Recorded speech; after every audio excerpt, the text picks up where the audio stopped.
श्रीजगदम्बिकायै नमः। अथ सप्तमोऽध्यायः।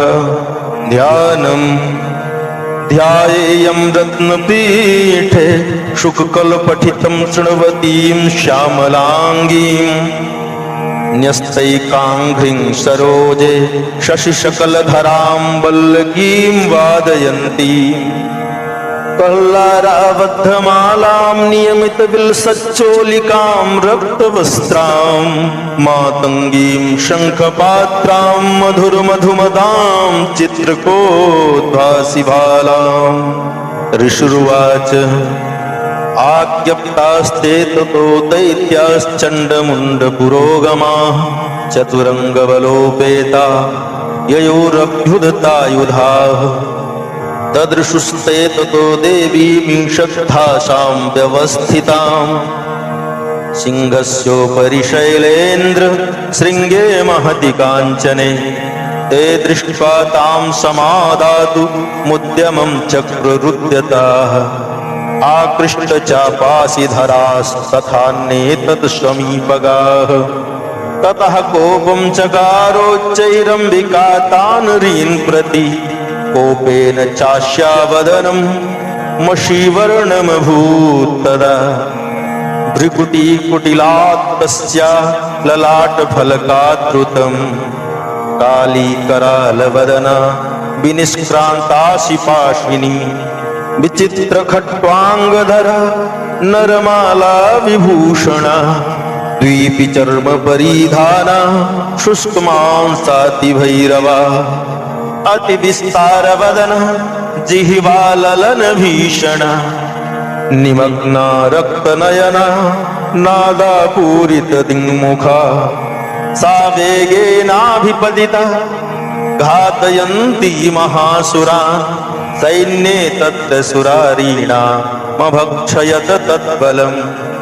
पाणिर्ग्राहाङ्कुशग्राहि योधघण्टा समन्वितान् समादायैकहस्तेन मुखे चिच्छेपवारणाम्। तथैव योद्धं तुरगैरथं सारथिना सह निक्षिप्य वक्त्रे रसनैश्चरवयन्त्यतिभैरवम्। एकं जग्राह केशेषु ग्रीवायामथ चापरम् पादेनाक्रम्य चैवान्यमूर्षान्यमपोथयत्। तैर्मुक्तानि च शस्त्राणि महास्त्राणि तथा सुरैः मुखेन जग्राहरुषा दर्शनैमथितान्यपि। बलिनां तद्बलं सर्वमसुराणां दुरात्मनां ममरदा भक्षयच्चान्या नन्यांश्चाताडयत्तथा। असिना निहताः केचित् खट्वाङ्गताडिताः जगमुर्विनाशमसुरा दन्ताग्राभिहतास्तथा।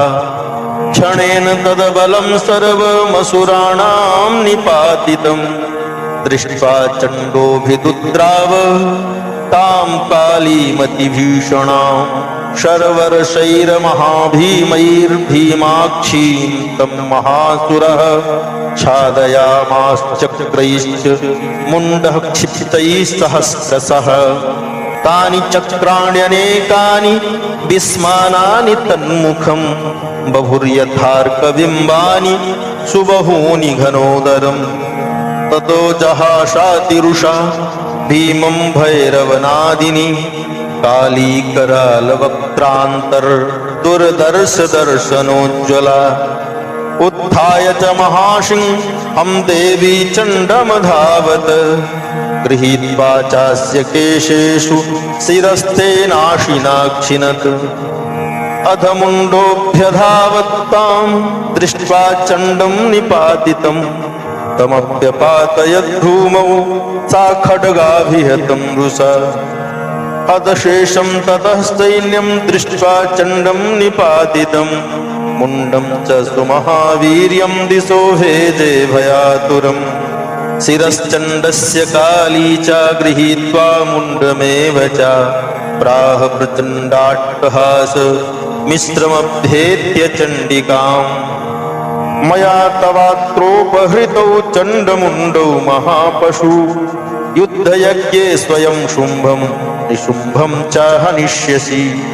ऋषुरुवाच तावानीतो ततो दृष्ट्वा चण्डमुण्डो महासुरौ उवाच कालीं कल्याणीं ललितं चण्डिकावचः यस्माच्चण्डं च मुण्डं च गृहीत्वा त्वमुपागता चामुण्डेति ततो लोके ख्याता देवी भविष्यसि।